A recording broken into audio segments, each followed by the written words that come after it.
Ihe ọgụgụ Nzukọ Nsọ Katọlik.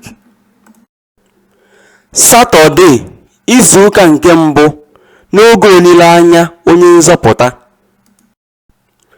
Ihe ọgụgụ nke mbụ.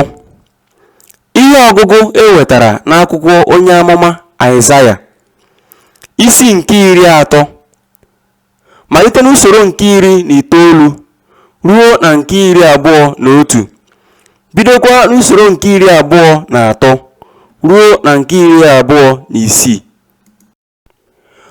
O sebụrụ ụwa, Chineke, onye nsọ nke Izrel ekwuola sị,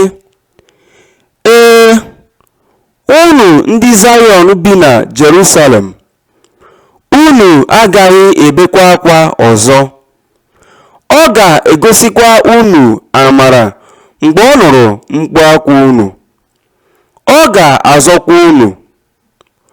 Ọ bụ ezie na Chineke nyere unu achịcha nke ntaramahụhụ nakwa mmiri nke ịta ahụhụ, ma onye nkụzi unu agaghị ezokwa onwe ya ọzọ. Unu ga-ahụ onye nkụzi unu, ma unu ga-anụkwa okwu n'azụ unu nke na-asị, nke a bụ ụzọ, gabanụ na ya, mgbe unu tụgharịrị n'aka nri ma ọ bụ n'aka ekpe unu. Ọ ga-ezite mmiri ozuzo n'ebe ihe niile unu kụrụ n'ala dị, nakwa mkpụrụ nke ala mịpụtara, nke ga-aba ụba ma buokwa ibu. N'ụbọchị ahụ, ehi unu ga-atakwa nri n'ebe ahịhịa bara ụba, ma ehi ọrụ nakwa ịnyịnya ibu unu nke na-akọ ọrụ ga-erikwa ahịhịa dị ụtọ, dịkwa mma, bụ nke eji ọgụ na ndụdụ kọpụta.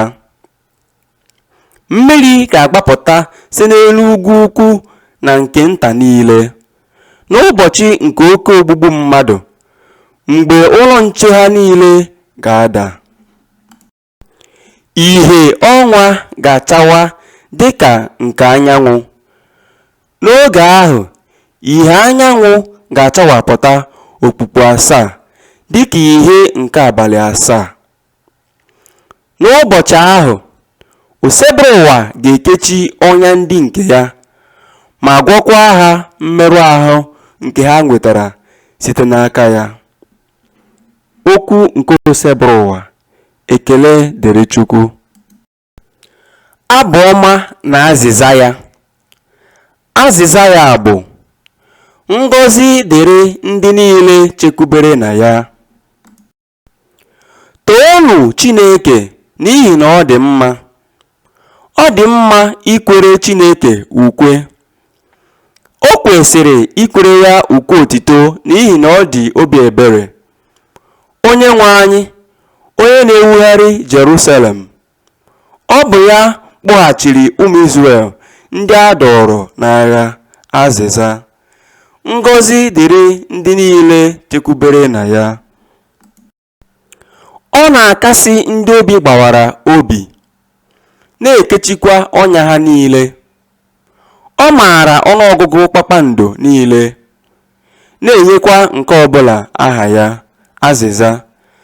Ngọzi dịrị ndị niile chekwubere na ya. Chineke anyị dị ukwuu, onye ji ike niile. Amamihe ya enweghịkwa ngwụcha. Onye nwe anyị na-ebulite ndị umeala, ma na-ebuda ndị obi ọjọọ n'ala azịza. Ngọzi dịrị ndị niile chekwubere na ya. Mbeku.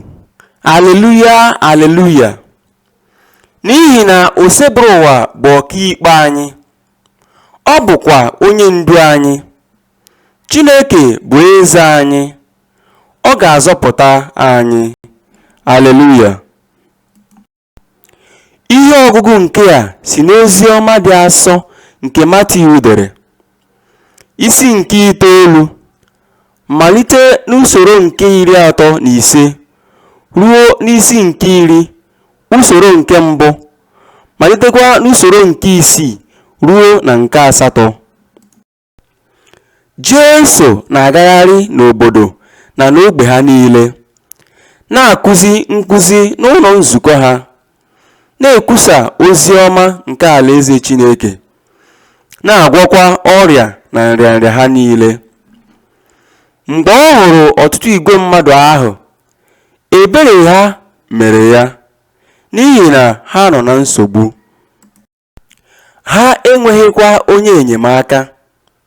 Ha dị ka atụrụ na-enweghị onye nche. Jesu wee gwa ndị na-eso ụzọ ya sị, owuwe ihe ubi bara ụba, mana ndị ọrụ dị ole ma ole. Ya bụ, rịọnụ di nwenu nke owuwe ihe ubi ka o ziga ndị ọrụ n'ugbo ya. Jesu kpọrọ ndị ụmụazụ ya 12, nye ha ike ịchụpụ ajọ mmụọ na ịgwọ ọrịa na nrịanrịa niile dị iche iche. O nyere ha iwu sị, kama jekwurunụ ụmụ atụrụ furu efu nke ụlọ Izrel, ka unu na-aga, na-ekwunu sị, alaeze eluigwe adịla nso. Gwọọnụ ndị ọrịa, kpọlitenụ ndị nwụrụ anwụ, meenụ ndị ekpenta ka ha dị ọcha, chụpụkwanụ ajọ mmụọ. Unu natara n'efu, nyekwanụ n'efu. Ozi ọma nke Osebụrụ ụwa. Otito dịrị gị, Kristi.